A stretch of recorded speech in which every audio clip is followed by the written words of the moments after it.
Nandito tayo sa ating beneficiaries, guys. Ating dadali ng ating mga nakalap. At tayo po magbibigay sa mga batang ito. Tutulungan po natin sila, guys. Ito po tayo. Pasok po tayo. Medyo madilim pero okay lang po tayo, guys. Ay, magandang tanghali po. Suwaka-check pala to eh. Ayun, may mga kaibigan pala tayo dito. Mga gamit. Ayun guys, pasok tayo sa bahay. Medyo madilim. Malabo ang ating mata guys. Pasok ka. Ayun. Wait lang ha. Tutuloy na po ako. Wait lang. Oh, pagpasensya. Ano guys? Bago po natin buksan ang ating mga bibigay, kailangan ko lang details muna. Ikaw ba yung high school? Opo. Ngayon kasi mayroon gusto tumulong sa'yo. Ngayon, ang gusto niya malaman. Anong year ka na? Grade 8 na po ako sa pasukan. So, second year. Opo. Saan ka nag-aaral? Sa main. Sa Maine. Ayan. Ang gusto kasi malaman ni Madam Nini Cantimbuhan, sa Maine doon po siya nag-aaral, second year high school. May gamit ka na? Wala po. Ayun, wala pa po siyang gamit. Guys, inilalapit ko po sa inyo, naiiyak ako. Ito po yung mga bata. Mga kapatid. Guys, ngayon, sa mga gustong tumulong guys, i-PM nyo lang po ako, o kaya si Mario. Ito po yung second year. Ayan guys. Second year po sa Maine, tapos yung grade 4. Ikaw? 5 po. Grade 5. Ikaw yung grade 3. Grade 2. O mamaya yung gamit nyo ha. Dalayin ko mamaya. Pinamimili pa eh. Inuna ko lang to kasi baka wala kayong pagkain ha. Ito guys yung mga bata. Ano pangalan mo? Gab po. Ikaw ito yung kumpleto. Garbiela po. Yan, ikaw. Apelido Yung Edmar po. Outland siya. Guys, ito po yung mga tinutulungan natin ngayon guys. Ito po yung batang sinasabing 2 years old. Tama ba? 3. 3. Sumobra pala ako. Ayan guys. Kasi ay. Ay ka sa kanila dali. Ay.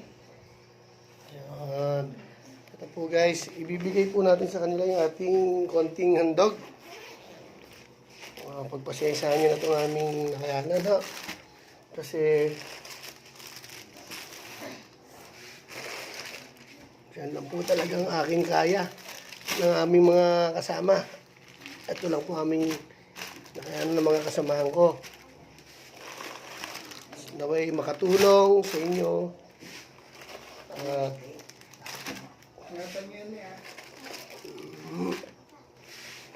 Hindi pa kasi ito kompleto. Inuna ko lang talaga kasi ayan, sana makatulong sa inyo ng marami yan.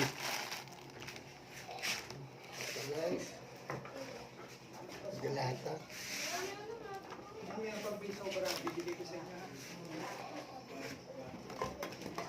Ano, katulong ko ng marami sa inyo guys. Ito po. Gusto ko mag-usap siya t-shirt ni Greg. Para dito sa upahan. Kung sakali. Ito kung gusto nyo maglaba, ito yung sabon ha. Kompleto na yan. Pagligo. Ito palaban nyo na lang. Dito nagamit eh.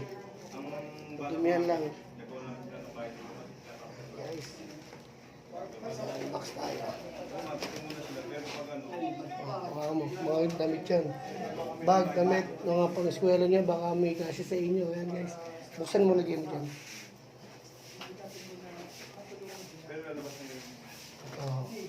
Ito yung bigas nyo na yung ha. Nice bigas. Ayan. Ayan guys. Ito tayo sa loob. Ang bahay nila guys. Ayan. Pagdamutan nyo yan. Yan lang ang munting nakayanan. May pang ano yan guys. O, ito mga bag. Yun na rin ito. Nagagawa sila guys. Nakakatuwa. You know, fish na fish. Ayan, tuwan-tuwa mga bata guys.